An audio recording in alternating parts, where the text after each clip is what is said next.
Chris Skelza here with Matt Howell. And in this episode of The First Run, it's going to be a true-ish stories this week. First, we're going to discuss David Fincher's Mank. Mank, it's all over the Twitter sphere. Everybody putting Mank in different versions and different words, and it's fun. It's the story about Herman Mankiewicz, the screenwriter of Citizen Kane. Our band marathon also continues with, I think, probably Matt's favorite film of all time, The Devils, where he really gets to revisit his roots. And then we're going to discuss the 5 films that really got away from us in 2020. 5 movies we were really looking forward to this year that we didn't get to see. Of course, we'll tell you the big releases on physical media featuring the streaming and straight-to-DVD picks of the week as well. And maybe we'll pepper in some discussion of Warner Brothers' decision to go with HBOMax and theatrical releases day and day, which is something that has been floating in the atmosphere for a while now, that maybe something like that may end up happening. Well, we're here. That harsh reality is now upon us. Let's go ahead, though, and start everything off with a little Mank. Mank! Put aside gratitude, Mank. That you've done your best work was no accident. I removed any distraction, eliminated every excuse. Your family, your cronies, liquor. I gave you a second chance. And for that, I cannot thank you enough. But with credit for a risky undertaking must go the weight of real responsibility. Given your current health, I wonder if you're up to it. And frankly, I wonder too, but we'll find out. You may never work in this town again, Mank. Orson, please. Then you force me to remind you. We have a contract that you understood and agreed to. If you fight this, it will go to what your new guild calls arbitration, and you, my friend, will lose script, money, and assuming such a thing still exists in Hollywood, the respect of those who honor their word. How can I put this nicely?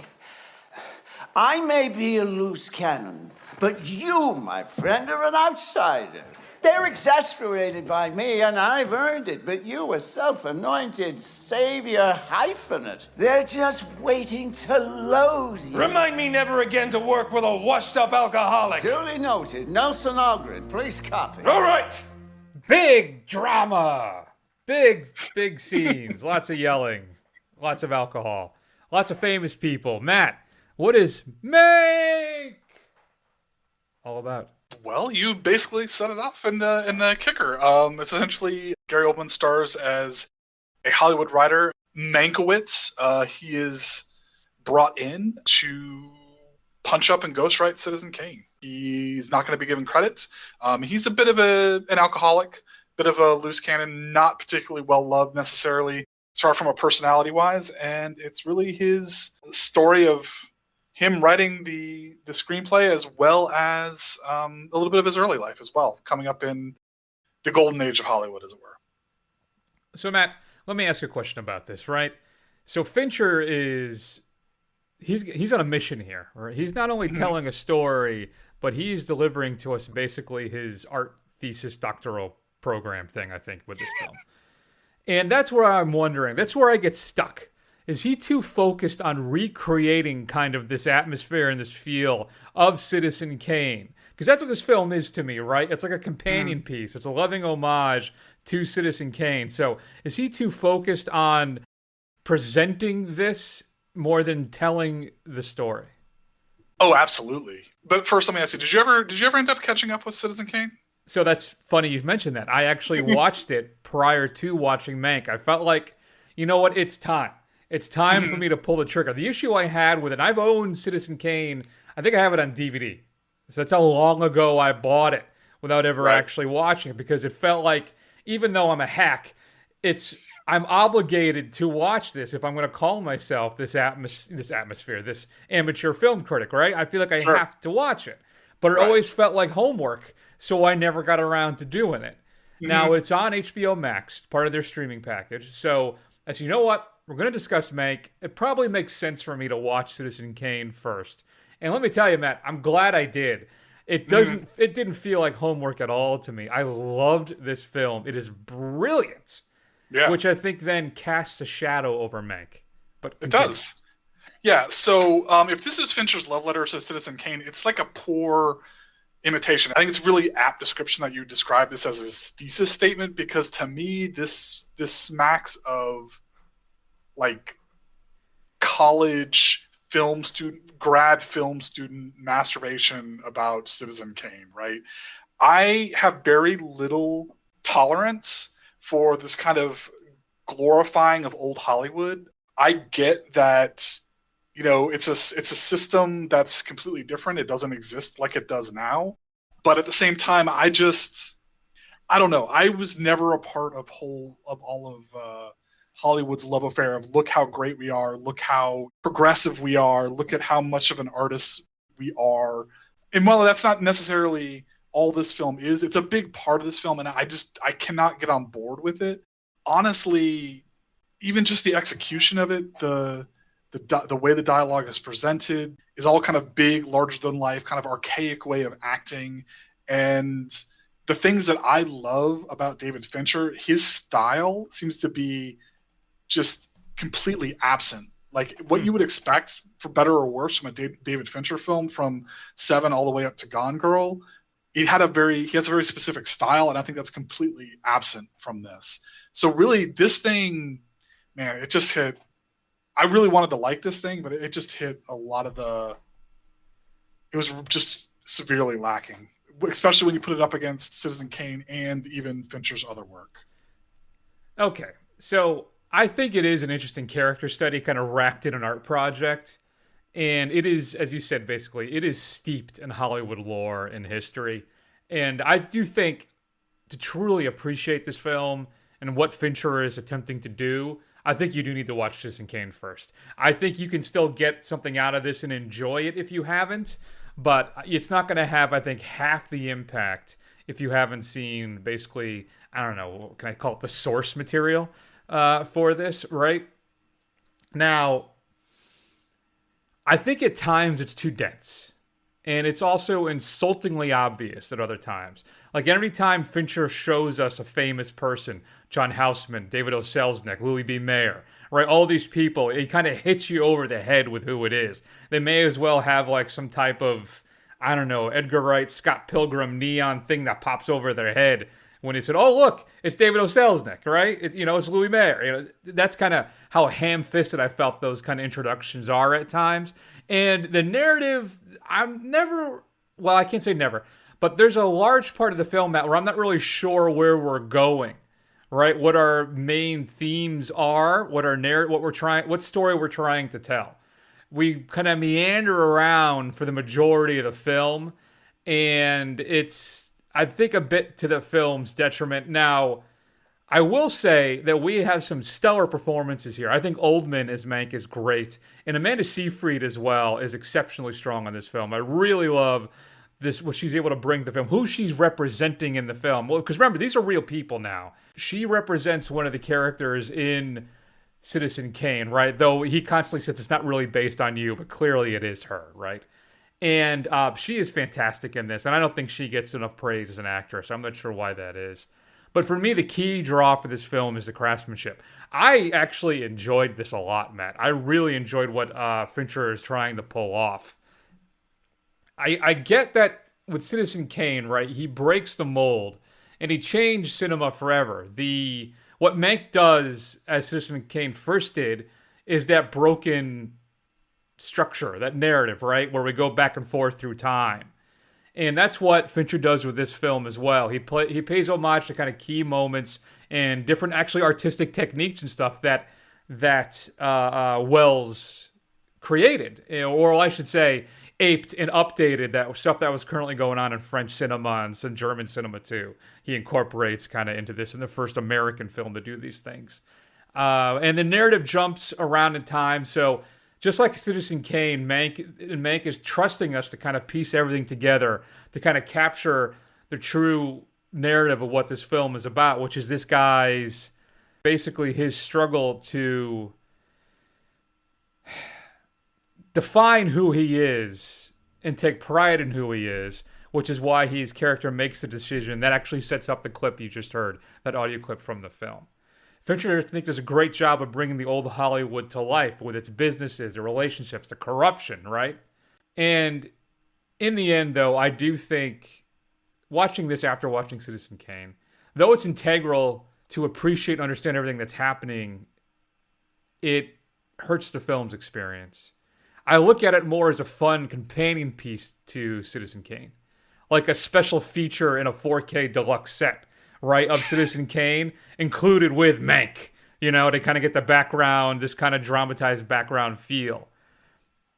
So I think Fincher is too focused on recreating that same feel of Citizen Kane than maybe delivering a cohesive, interesting, and fascinating story. But in the end, I still enjoyed it. I don't know. What do you think?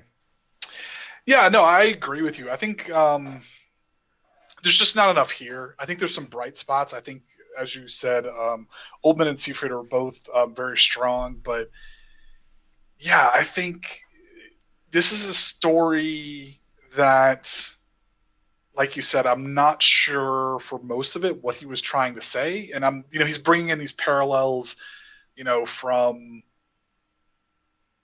what happened then and what was happening politically in the world then, and how that may even kind of have echoes in today kind of thing. And, it all seems very poignant, but at the same time, to quote Spike Lee, this is just not my cup of tea. I have very little tolerance for Hollywood kind of talking about how great they are, and kind of these homages. I really do not like that kind of film. I was kind of hoping for something more, maybe something a little more human and interpersonal, but this is all about the personalities informing the art of filmmaking, and it just did not resonate with me at all. I think it can be said that Fincher is a strong enough filmmaker where it's not unwatchable, but it really is. Your mileage is really going to vary with this, and I don't think this is meant for kind of a broader audience. I think you have to be kind of a movie nerd to even kind of be on board with this at all. Well, I don't know if I'd go that far. I agree with you that this is like the most inside baseball movie I've probably ever seen. Right up there with like Altman's the player and stuff. You really got to know, or at least have an appreciation, understanding, and knowledge of old Hollywood to really get everything that Fincher is throwing at you in this film. I think that's entirely correct. But I still enjoyed it. Also, too, this thing, I can tell you right now that it will get an Academy Award nomination because, as you said, Hollywood loves to Hollywood. They love films about themselves. And Oldman and Seyfried, I think, also deserve nominations. We'll see how that shakes out. And also, too, props to Trent Reznor and Atticus Ross for delivering, I think, a really interesting period-specific score. They're known for more their electronic, I guess, kind of scores. Not so organic with their music typically, but they're always really riveting. The Social Network being one of the best, The Girl with the Dragon Tattoo. A lot of the stuff that they do as a combo is great. And this is something different from them, and I think is very, very good. I know they're releasing an edited version on vinyl, but there's a full version that's like 2-3 hours long, or not, can't be 3 hours. But I think it's long. That's going to be available digitally. So you may want to look into that if you're a Reznor Atticus Ross score fan. Matt, I ended up giving Mank a B+. I got a feeling you're going to be much lower. Yeah, I'm going to give it a C. I think there are some bright spots there, but it's not for me. And I don't think it's going to be for a lot of people. I do completely agree with you, though, just by this fact that Hollywood loves to Hollywood and loves to pat their own back, and the fact that there's a marked lack of new material to be nominated for. So I look forward to Freaky being nominated for Best Picture. So, have you seen that? It is available to stream. I have not seen it. I have not seen it yet. We got to talk about that on the show. You got to check it out at some point. I saw it at the drive-in, and spoiler, loved it. So yeah, but we'll get into that at another point. If you've seen Mank, currently available on Netflix, and probably in a deluxe 4K set of Citizen Kane in the next 3 to 5 years, shoot us an email at feedback@thefirstrun.com. Matt, coming up on physical media this upcoming Tuesday. Well, it could be the film that started us down the HBOMax path. Let's hear a clip. All I have for you is a word. Tenet. It'll open the right doors, some of the wrong ones too.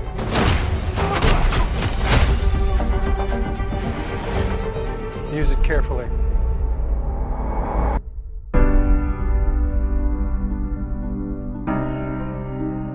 To do what I do, I need some idea of the threat we face.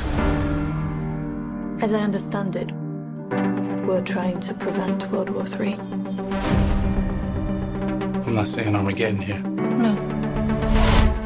Something worse. Oh, what could it be? That's right, folks. Tenet is getting its home video release. You can get it in 4K, of course, which is what I'll be picking it up in. Best Buy does have a Steelbook edition coming out as well. One featurette, an hour-long exploration of the development and production of the film, which I find disappointing. I'm not sure what it is with Nolan and his just absolute refusal to provide any kind of background and information and special features on his releases. I think the last time he did a commentary was like Insomnia. I don't know what it is. Really? But yeah, I'm looking for. This may be the first time in a long time, because it's the holiday season, that this would be like a day one for me, where I won't really wait for a big sale, because I do want to revisit this and see it again. Though I think since the last time we spoke, Matt, here on the show, I pulled the trigger on that Lord of the Rings set. So I do actually. Did you? Have it. Yep. Did you? Okay. All right. Yeah, I picked it up for my dad, and I was like, you know what? I should pick one up for myself, or maybe hopefully somebody gets one for me. Then I see they're back ordered for like 2 to 3 months. So it will be a while for me. They had 2 in stock at the Target near me. So okay. I was able to, plus they had a 10% off coupon, which I was excited about, and a $5 gift certificate. So I was able to get at least a little cheaper. So Okay. I'll be watching all those over the holiday break. What about you? You gonna pick up Tenet? Is that a buy for you? I don't know. I might at the right price point. I think it's one of those films that could really show off the capabilities of your 4K TV. I think the opening action sequence is absolutely fantastic. But at the same time, I don't own like Interstellar 4K, which, for all its flaws, I relatively enjoyed. So I don't know, man. I really slowed down on my movie purchasing. I'm trying not to be I'm trying to curb my collecting impulses as much as I can.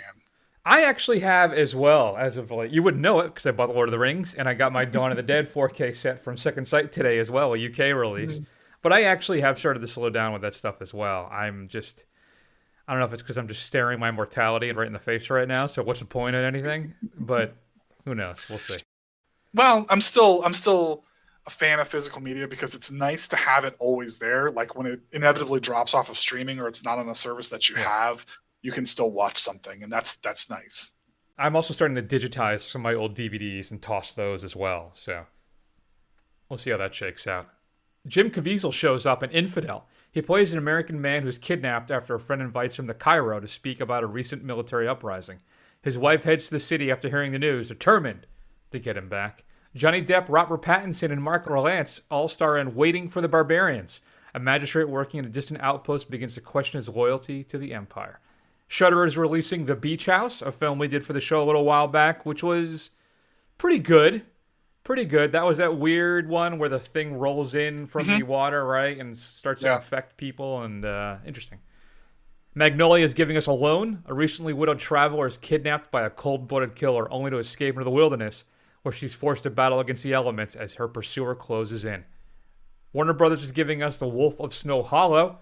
Terror grips a small mountain town as bodies are discovered after each full moon. Losing sleep, raising a teenage daughter, and caring for his ailing father, Officer Marshall struggles to remind himself, there's no such thing as werewolves. Is there? Quiver is giving us Chick Fight, featuring Bella Thorne, Malin Ackerman, and Alec Baldwin of all people, when Anna Wincombe is introduced to an underground all-female fight club in order to turn the mess of her life around. She discovers she is so much more personally connected to the history of the club, Matt, than even she could imagine. RLJ Entertainment is giving us The Dark and the Wicked. On a secluded farm in a nondescript rural town, a man is slowly dying. His family gathers to mourn, and soon a darkness grows, marked by waking nightmares and a growing sense that something evil is taking over the family. Or I guess you could just watch Relic. There's a documentary called Audrey, More Than an Icon. I was obsessed with Audrey Hepburn for a while in my early 20s. Actress, humanitarian, and recognized as a film and fashion icon, Audrey Hepburn was undoubtedly one of the greatest legends of the golden age of Hollywood. This in-depth documentary looks back at the life, loves, and career of the enigmatic star. New to Blu-ray, Criterion is giving us Amaros Perros. This is Inarritu's film about 3 interconnected stories about the different strata of life in Mexico City, all resolving with one fatal car accident. A whole bunch of features on this one. Criterion goes all out on this release. Tremors is getting released, Matt, by Arrow. Have you ever seen... Do you know there's like a dozen Tremors movies? I did know that. It has a life of its own, kind of like Universal Soldier. There you go. But the first Tremors, Matt, is a lot of fun. Fred Ward, Kevin Bacon, Michael Gross. Basically, it's these underground... It's like sandworms from Dune, right? But they're much smaller. Yeah, they basically are worms that'll pull you down and eat you. And don't forget, I can't believe you forgot the incomparable Reba McEntire also in this film. That's very true. That is very true. There's a brand new 4K restoration from Arrow. There is a Blu-ray and an Arrow and a 4K set being released. Large fold-out double-sided poster featuring the original and newly commissioned artwork. Small fold-out double-sided poster featuring new Graboid X-ray art by Matt Frank. 6 double-sided poster card-sized lobby cards. A limited edition packaging with a reversible sleeve. A 60-page perfectly bound book featuring new writings on the film. So this is a limited edition Matt release. Disc 1 has a new audio commentaries and some making of featurettes. Disc 2 is limited to this initial release, and it's a limited edition exclusive, which is new interviews with the cast and crew, as well as outtakes and 3 short films by the makers of Tremors, remastered in high definition. I would love to see Tremors again. I have not seen this probably since it was in the VHS store when I was a wee lad there. Yeah, I actually caught the last 20 minutes of it on. I was flipping through the channels and it was on. So yeah, I should revisit the whole thing. And it's one of those films I saw so many times, like in the early 90s or whatever it was, late 80s, and that I can basically remember everything that happens, and I still want to see it again. Tremors is great. The Ip Man complete collection in 4K is being released. Matt, all films, all 4 of them on 8 discs, presented for the first time with a 4K restoration, including a new Dolby Atmos surround soundtrack on each film, and more. There's a limited edition box set, also includes a poster, a compendium book, and more. So if you're an Ip Man fan, I think almost all of them are on Netflix. They're actually really good. Donnie Yoon, if you like some martial arts film, the Ip Man series will satisfy that itch. Warner Archive. Are you an Ip Man fan before we move on? Have you seen him? No, actually I haven't. It's one of those things I've been meaning to catch up on, especially since martial arts are right in my wheelhouse. But no, I've never seen them. Friend of the show, Ricky Permetti, actually turned me on to them years ago. So quite good. Warner Archive is giving us The Curse of Frankenstein. This is the classic Hammer film with Christopher Lee as Frankenstein and Peter Cushing, a brand new 4K restoration from the Technicolor camera negative. It's a 2-disc set, which includes the open matte version of the film as well, a new feature commentary, and more. Other Warner Archive releases, 1955's Mr. Roberts, 1946's The Harvey Girls, The Holiday Affair from 49, and then Young Man with a Horn from 1950. Blue Underground is releasing a 4K set of Vigilante.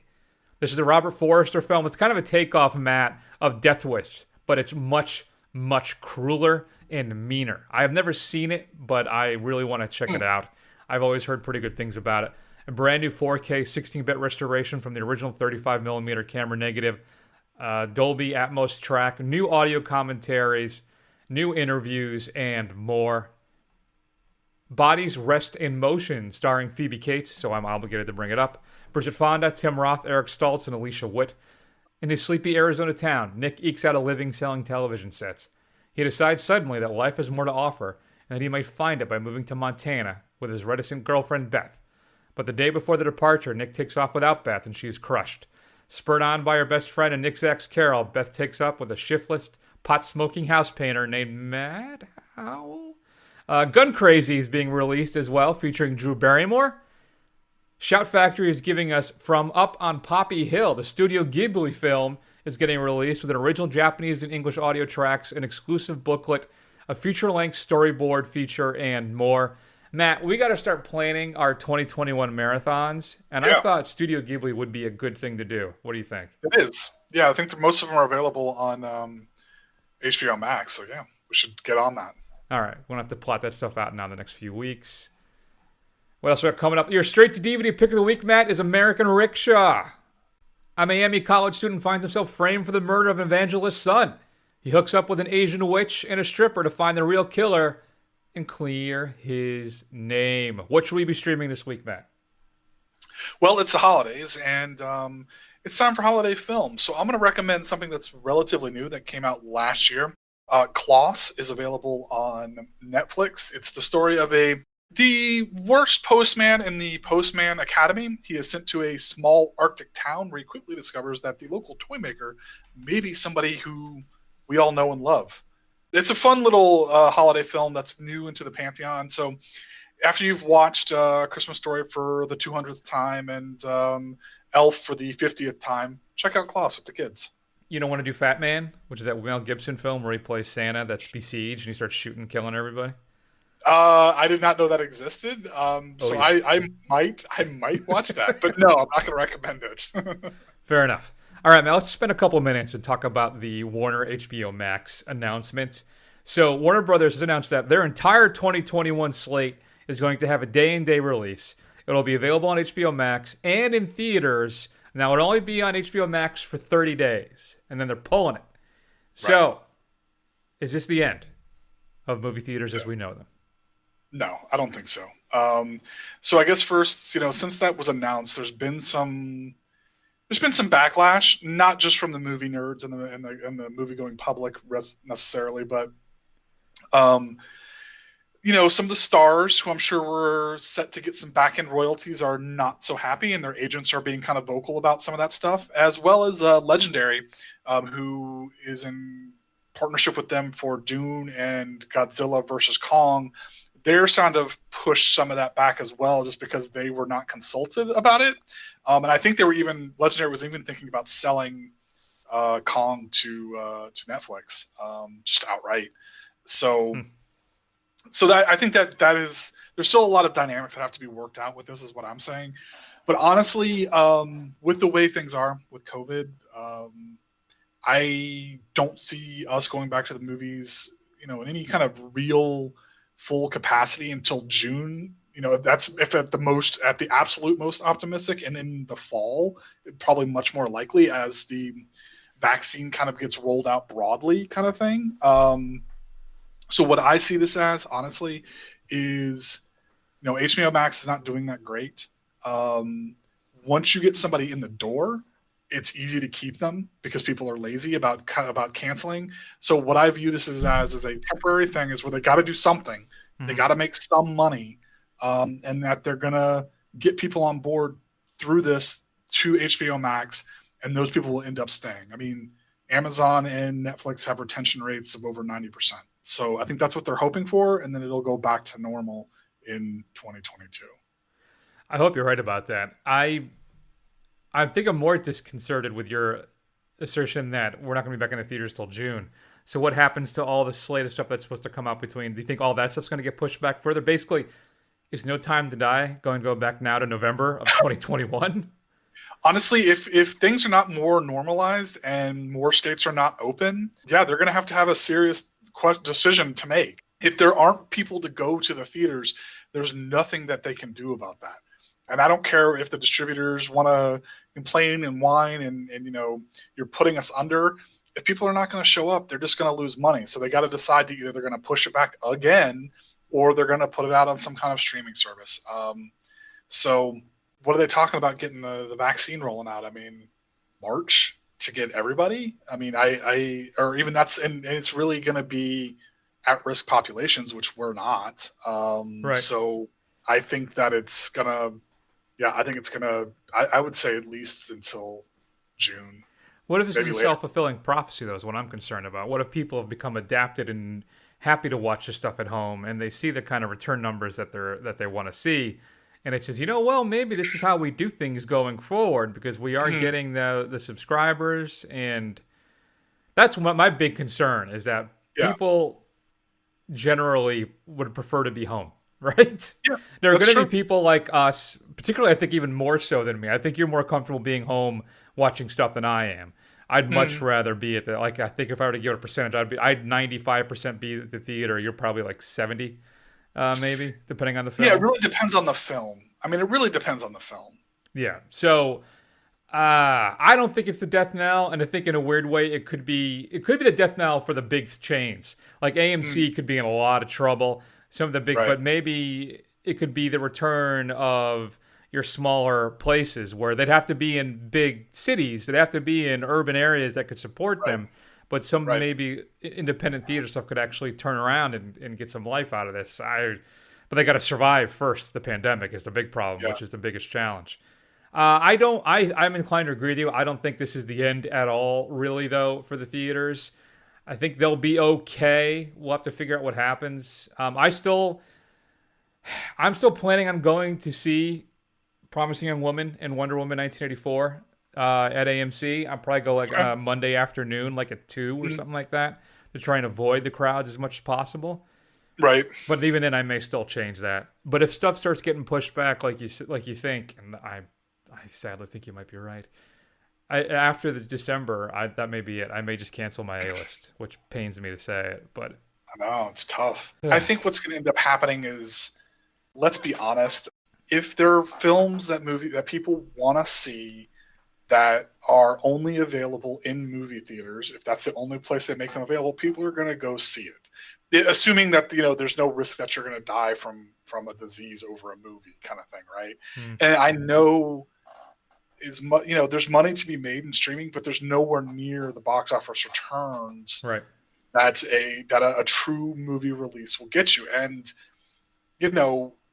not for nothing, I mean, Disney and Warner, they're not making these $200, $300, $400 million movies to not get $1 billion return. So like that's not going to go away.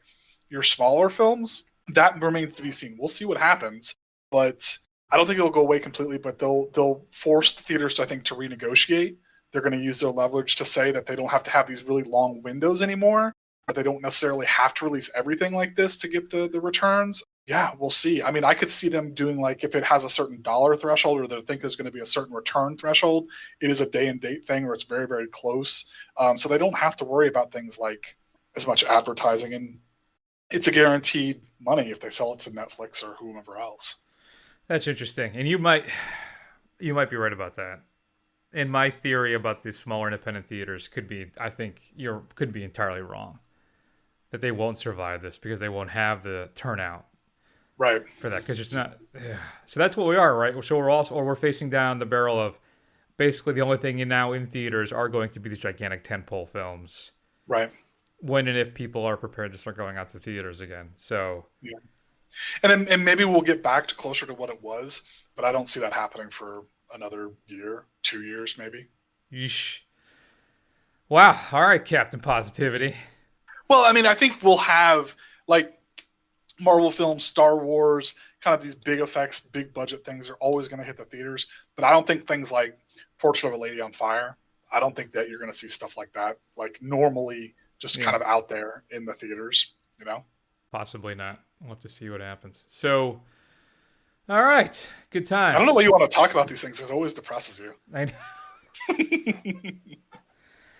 Yeah, speaking of masochism, why don't we spend a few minutes then?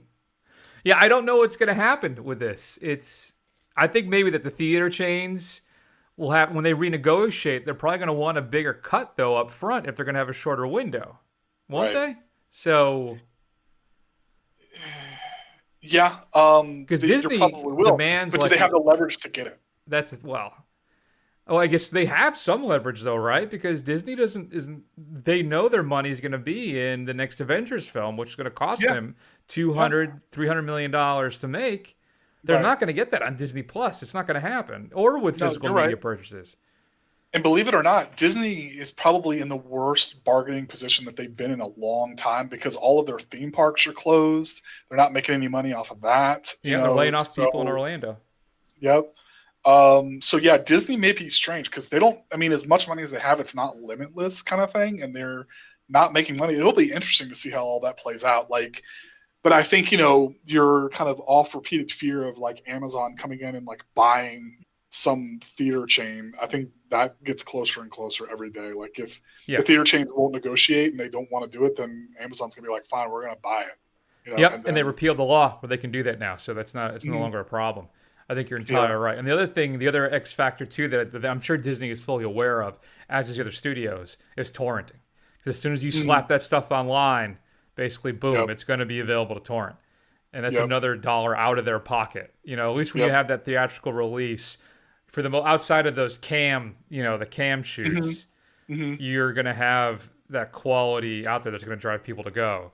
So, I don't know. It's going to be a interesting time, folks. Yep. Now, to get back to my really tortured transition, let's spend a few minutes, though, and talk about the Howl Thanksgiving celebration. Or, as other people know it, The Devils.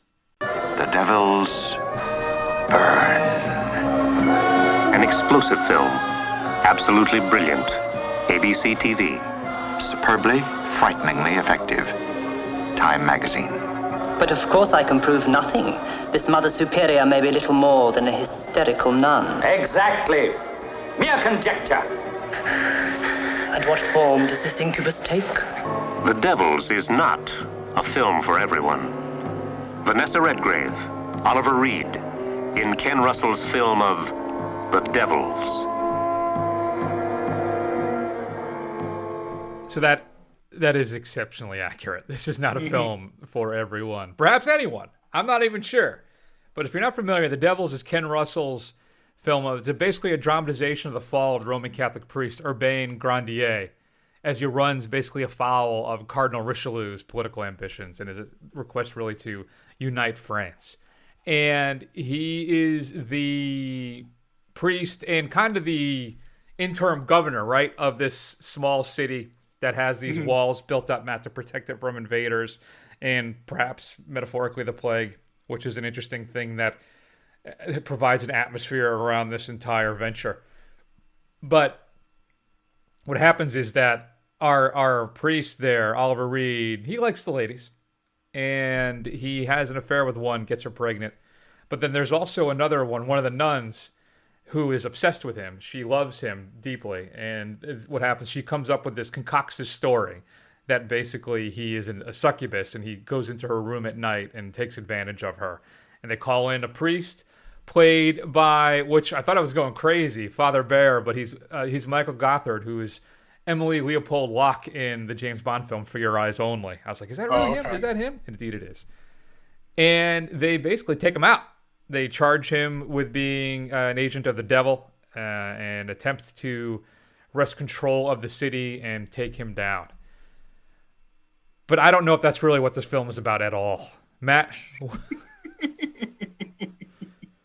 But I guess my question for you, the burning question I have for you is, how many horny nuns is too many? I'm not quite sure what the number is, but I think we get it in this film. I think we get critical mass of horny nuns. Yeah, there's a lot of horny nuns in this that make some bad decisions. It had some very, it kind of reminded me of The Crucible a little bit, except not really told from the aspect of the girls in The Crucible, but still, I kind of got that sense to it. And yeah, man, I don't know where to go with this. So this is as Chris said, this is nominally a true story. I mean, it's based on real fact. This guy actually did exist. Aldous Huxley, who wrote The Doors of Perception, Brave New World, he wrote a nonfiction book called The Devils of Ludan. And that's what this is very, very loosely based off of.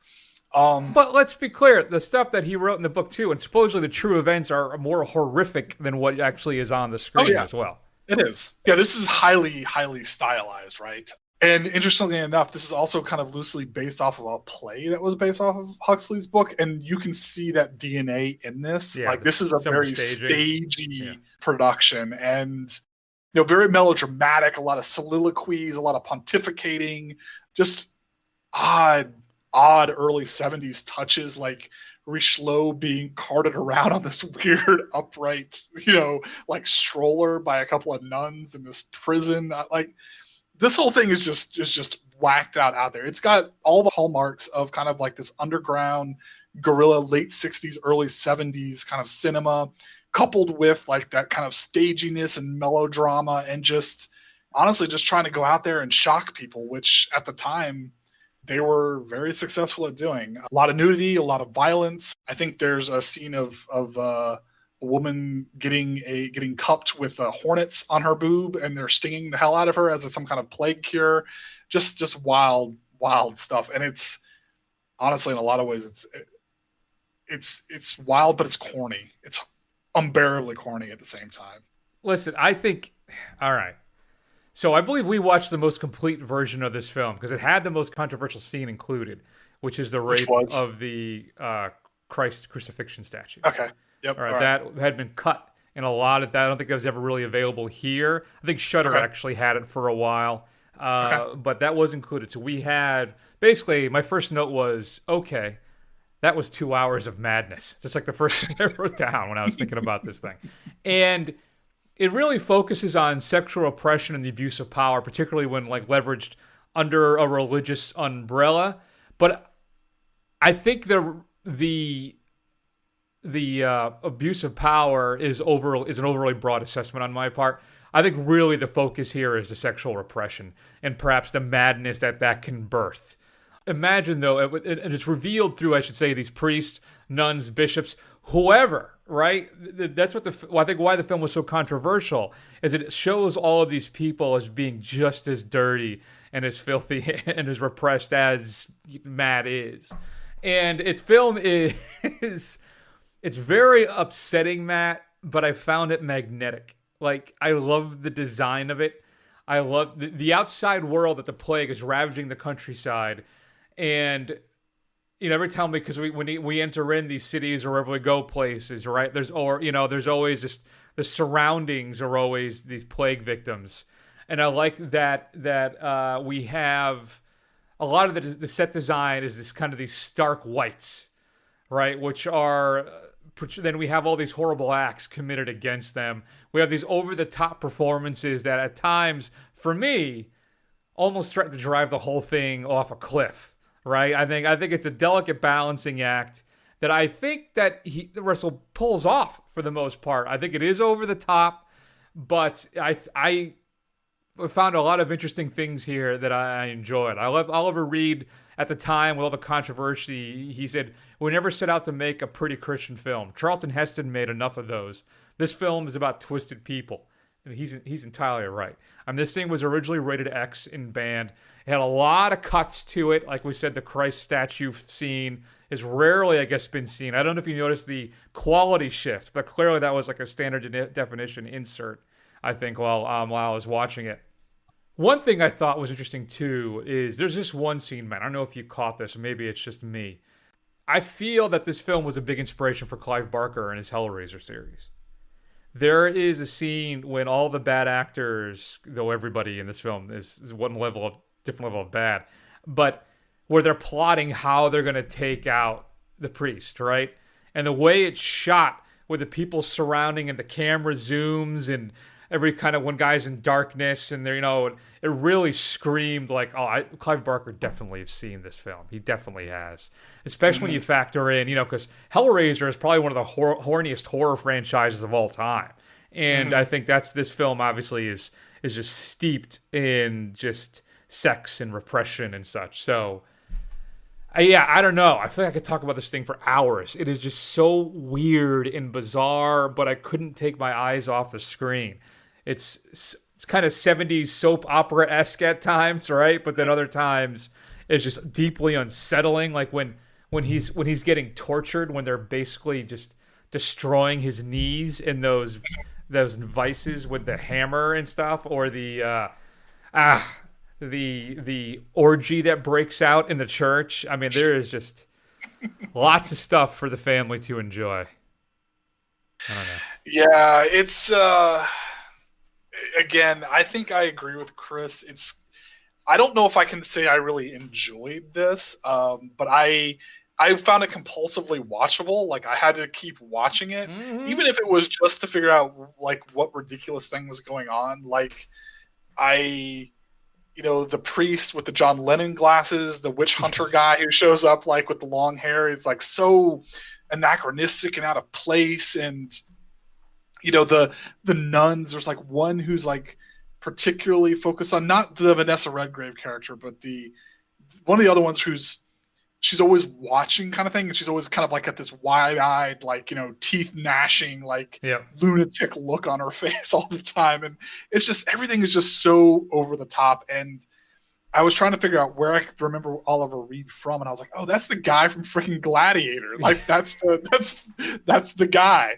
And he's all very full of gravitas and all this stuff, and everything is just about it is wild. And I also it was weird. I think it's a weird little thing that, you see all these Protestants like put in chains and like enslaved and stuff like that. But like the things that, Grandier is kind of rebelling against in the Catholic Church. If he was a Protestant, he would have been fine, and it probably wouldn't have turned out the way it did for him.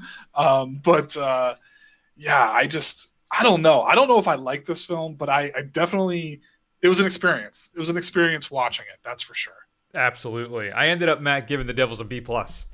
Did you? With just how outsized and outrageous it is, and how just undeniably watchable it is. I had a lot of fun as I was being just disgusted and upset and stuff. So I don't know what that says about me. I guess I have a whole bunch of new stuff to talk about with my therapist. But seriously. Big fan. All right. I gave it a C.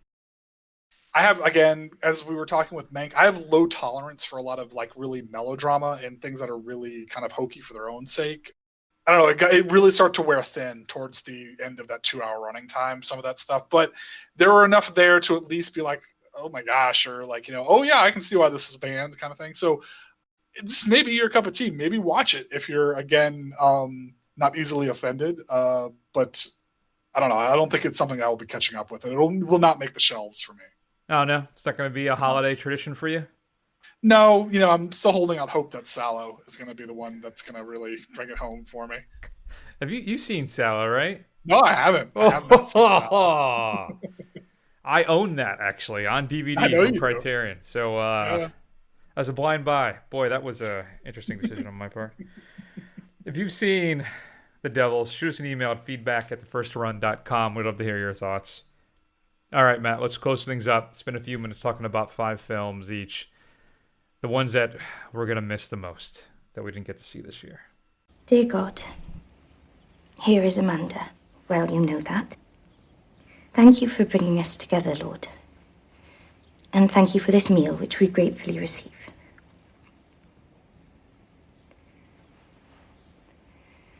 Bless Amanda's body, which is hurting now, but has done so many wonderful things.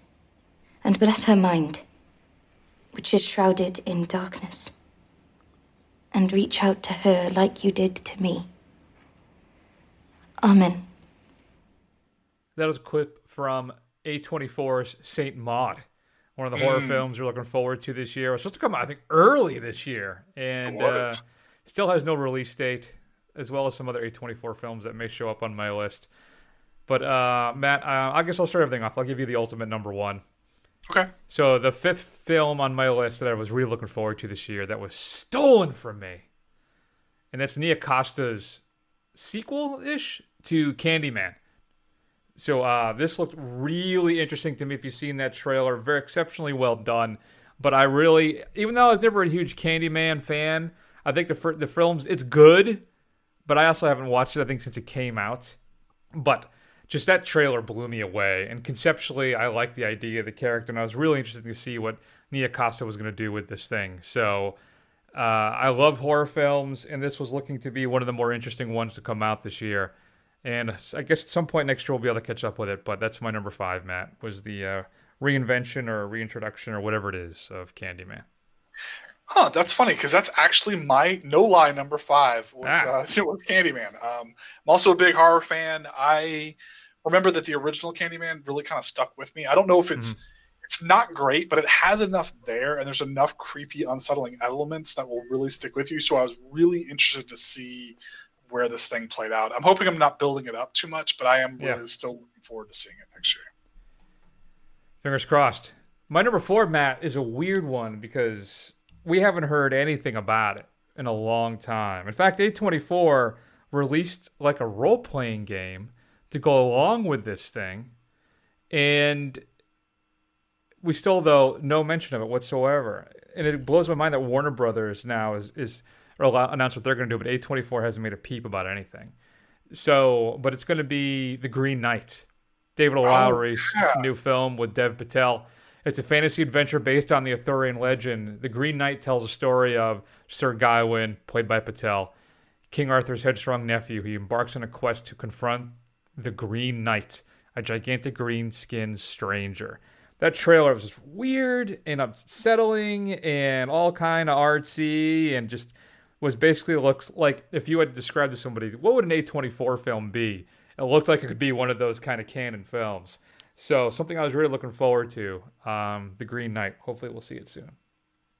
I completely forgot about that. I haven't heard about anything about that in so long. I completely forgot about it. I do really want to catch up with that. That's a good pick, and it irritates me that you thought of it and I didn't. Nice. So my number 4 is another horror film. To kind of close out at least the horror on my list is the kind of Wendigo creature feature, Antlers, starring Kerry Russell, whereas she is a teacher, maybe in some kind of remote community where one of her young students is apparently something strange is going on at home, and he's essentially taking care of a monster or something and keeping it from breaking free. I'm not quite sure, but it has the visuals in it seem really interesting. I'm all about a big a monster film, and it looks suitably creepy. So it was one of the horror films I was really looking forward to. So hopefully I'll get to see it soon. Yeah, that's in my honorable mentions. So we'll check that one out when it hits. My number 3 then, Matt, is hands down the best trailer of 2020. Deputy Chairman Fred Hampton of the Illinois Black Panther Party. Repeat after me.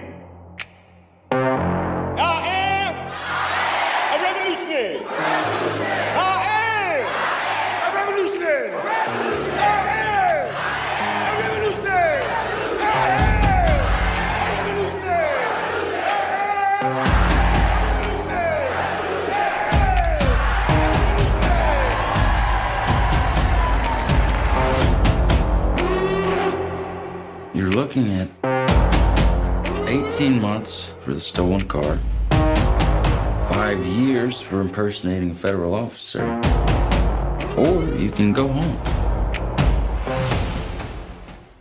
If you haven't seen it, check it out immediately. And that is Shaka King's Judas and the Black Messiah, based on the true story of the assassination of Fred Hampton, a Black Panther leader and activist. Basically, Hampton was like a unique figure in the movement in the 60s because he had the ability to unite people across race, right? He spoke to people basically on a class level and got all these disparate groups to kind of come together and unite. And, you know, the power structure was terrified of him. And one day, the police just went in and basically assassinated him. They shot him and killed him. And this is a story of basically what happened. It stars Daniel Kaluuya as Fred Hampton and Lakeith Stanfield as William O'Neill, his friend who basically betrayed him to the police, act as an informant. And of course, features America's sweetheart, Jesse Plemons, as well. So again, every time I watch that trailer, Matt, I get all psyched up to see this film. If you haven't seen it, check it out immediately. But that's my number 3. All right. Yeah, it's a good one too. I'm going to go a little more populist with this one. My only Marvel film on this list, I'm going to mention Black Widow. Obviously, one of the biggest tentpole films where we knew we were in trouble when that thing did not come out in the early part of the year. The more trailer, I think there's 2 trailers for it, but that second trailer really made me kind of hype for this film. I'm actually really looking forward to it more than Wonder Woman. Whereas if you had asked me when the first trailers come out, I would have flipped those two. But I think Black Widow is going to be really solid, and I'm looking forward to seeing David Harbour and Florence Pugh. Florence Pugh, thank you, and Rachel Weisz. I think it's a pretty solid cast, and I'm really looking forward to see what they can do with it. It looks very, very interesting for a Marvel film. And they have announced that Pugh is going to be joining that Hawkeye series on Disney Plus. Oh, really? Yeah. Okay. So, yeah, I wouldn't say that I'd be more excited to see Black Widow over Wonder Woman 84. I think just because, you know, it's got Pedro Pascal, it's set in 84, I guess, right? It just looks like it'd be a more fun ride. That first trailer was fantastic for Wonder Woman 1984. The second one, not as good, but still good. I still think I'll end up liking that one more. But remember, Matt, and the early reviews for Wonder Woman 1984 are very, very good. They are stellar reviews, but granted, so were the reviews for Batman vs. Superman. So who knows? As we all remember. Yes. My number 2 then was a film I was really looking forward to because we haven't seen this guy do a horror film, Matt, right? No thriller, really. I mean, he did, Don't, which was a fake trailer. But Edgar Wright's Last Night in Soho, which is about a young girl who is passionate about fashion design. She mysteriously enters the 1960s where she encounters her idol, a dazzling wannabe singer. But in 60s London, it's not what it seems, Matt. And time seems to fall apart with shady consequences. I was really looking forward to this. I love Edgar Wright's films. I think he's one of our favorite directors here on the show.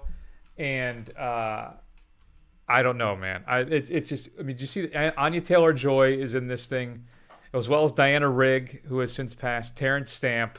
So, I don't know. I think this could have been a lot of fun, and I think it's still going to be great. So we're just going to have to wait April 23rd of next year for Edgar Wright's latest film. Fingers crossed that actually happens. Let's hope, too, that it doesn't blow up like Baby Driver has, right? In regards to just having horrible people, Kevin Spacey and Ansel Elgort, who both and Jamie Foxx. Have both. What's wrong with Fox? Have I missed Jamie Foxx?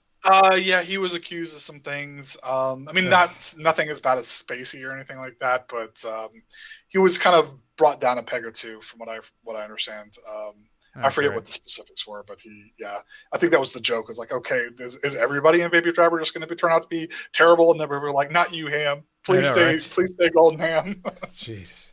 All right, what do you got? All right, so my number 2 is a film. It's kind of controversial. It was recently remade with a lot of kerfuffle. I don't think it was particularly good, this remake, but I was willing to give that a first one a chance. It just didn't turn out very well.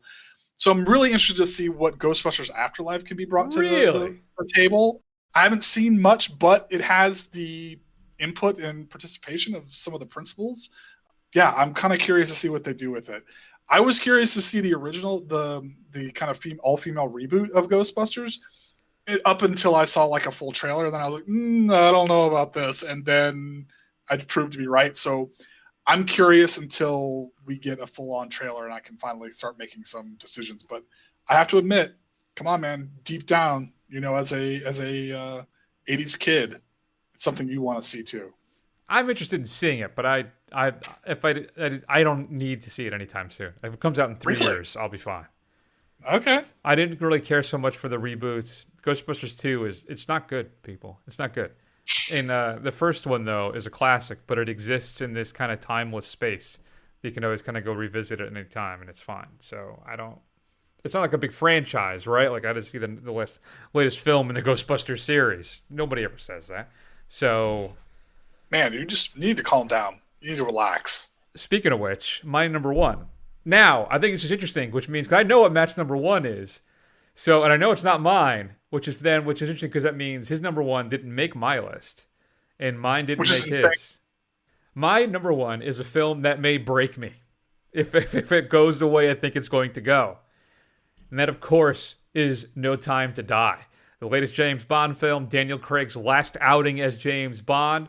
Rumors that they will adapt the codename storyline, so they just pass on the name to somebody instead of it actually being James Bond. Fukunaga says that it's going to be it's totally going to change the series forever, which is why I'm thinking that, and would make me very, very sad. But still, the first trailers and stuff that I've seen for this thing, it looks fantastic. It looks possibly just as gorgeous as Skyfall was, which I think Skyfall still was the best looking Bond film ever made. And I cannot wait to see what Craig does in his last outing, being the huge Bond fan that I am. Matt, go ahead. You're number 1. Is Villeneuve's Dune, man. Yep. I would walk across hot coals to watch that film right now. I want to see it so bad. And, Dune is incredibly hard to adapt, but man, I want to see what this guy can do with it. I don't think he's going to make any money. I don't think it's going to flop. It's going to flop as bad or worse than Blade Runner 2049. But I don't care. This is going to be fantastic. Forget Bond. Don't, guys. You've seen one Bond. You've seen them all. This is the one. This is the one. Go out and support it, because I'm really nervous that Villeneuve's not going to get any. There's going to be a long hiatus after he has another bomb. But guys, I need you to go see it, because I want to see it really bad. Yeah, no, I think you're right. And if I'm being honest too, I probably should have Dune on my list because I'm such a big Villeneuve fan. I'm not a Dune fan at all. I haven't seen any of the films. It's never really interested me at all. I think the Lynch film is on HBOMax, so maybe should I watch it before Villeneuve's comes out? Ooh, I mean, it's interesting for an experience, but it's not good. But sure.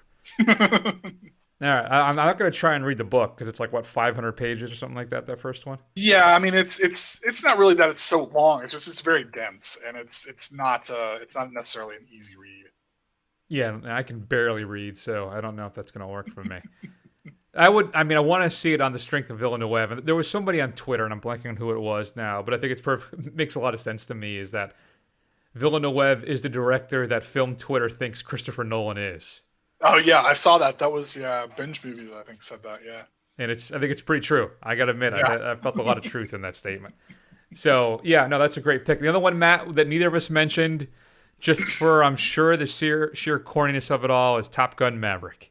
Oh yes.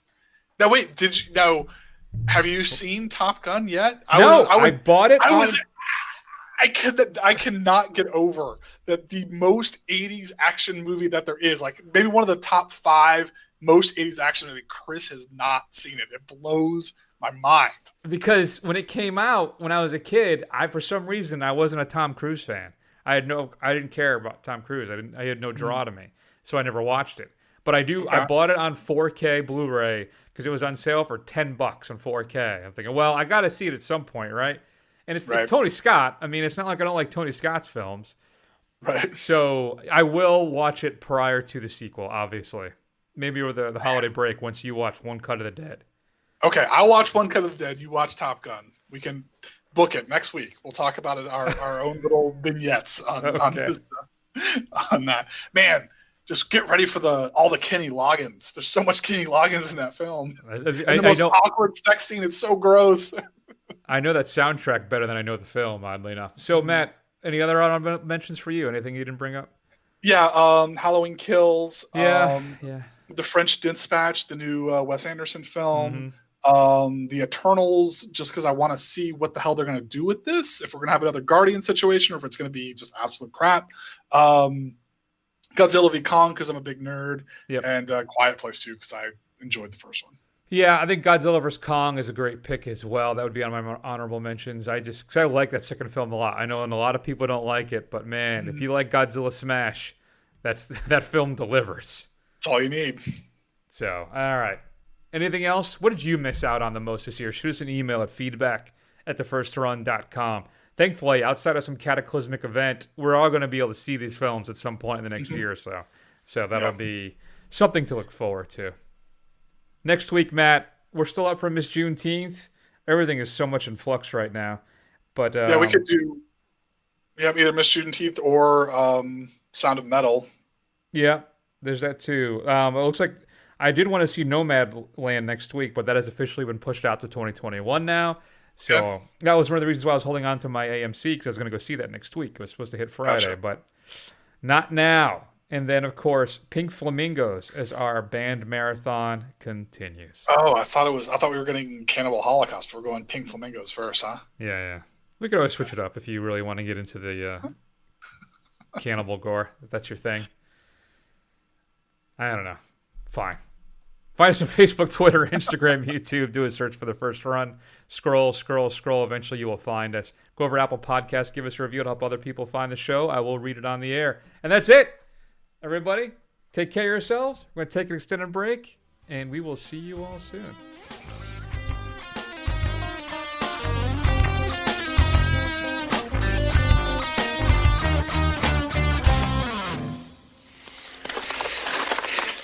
Broke into the wrong goddamn rec room, didn't you, you bastard?